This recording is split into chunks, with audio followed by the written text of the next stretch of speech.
ഷാജഹാനെയും ഭാര്യയെയും മക്കളെയും എയർപോർട്ടിൽ പോയി കൂട്ടി വരാൻ പോയവർ അവരെയും കൂട്ടി വരുന്നുണ്ട് എന്ന് ഫോൺ വിളിച്ചു പറഞ്ഞതും ബംഗ്ലാവിൽ പെരുന്നാളിൻ്റെ അലതല്ലലായി.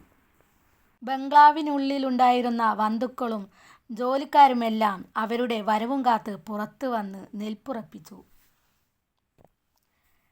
സൈനുവും ജോലിക്കാരുടെ ഇടയിലായി പോയി നിന്നു. കുറച്ചു കഴിഞ്ഞപ്പോൾ ബംഗ്ലാവിൻ്റെ ഗേറ്റ് കടന്ന് വിലപിടിപ്പുള്ള ആഡംബര കാറുകൾ വന്നു നിന്നു. കാറുകളിൽ നിന്നും ഓരോരുത്തരായി പുറത്തിറങ്ങി. ഹാജിയും ഹജ്ജുമയും ഇറങ്ങിയ കാറിൽ നിന്നും ഷാജഹാൻ്റെ 2 ആൺകുട്ടികളും ഇറങ്ങി. വെളുത്ത് കൊഴുത്ത മക്കൾ.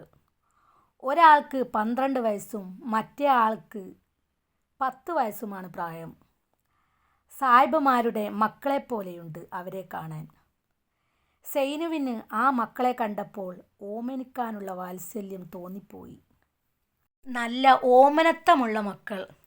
അവരുടെ ഉമ്മയും അങ്ങനെ തന്നെ ആവുമോ? അവൾ വിസ്മയത്തോടെ ചിന്തിച്ചു പോയി. കാരണം ഹാജിയുടെ മകനായ ഷാജഹാനെയും ഭാര്യയെയും ഒന്നും അവൾക്കറിയില്ലല്ലോ. അവളുടെ കണ്ണുകൾ അവരെയാണ് തിരയുന്നത്.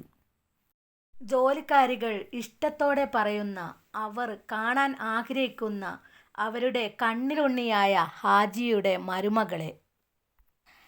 ബ്ലാക്ക് ഇന്നോവ കാറിൽ നിന്നും സുമുഖനായ ആൾ ഇറങ്ങിയപ്പോൾ ജോലിക്കാരുടെ ഇടയിൽ നിന്നും അത്ഭുത കണ്ണോടെ ഒരുത്തി പറയുന്നത് സൈനു കേട്ടു.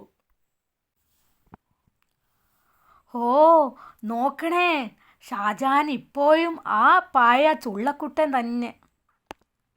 "ശരിയാ," മറ്റുള്ളവരും ശരിവെക്കുന്നു.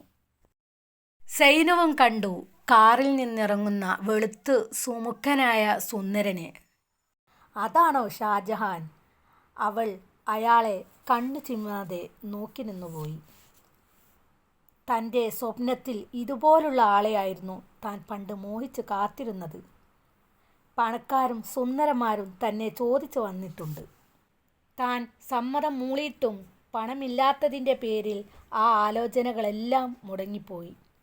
എങ്കിലും ഷാജഹാനെ പോലുള്ള സുമുഖൻ തന്നെ കാണാൻ വന്നിട്ടില്ലെന്ന് സൈനു വേദനയോടെ ഓർത്തുപോയി.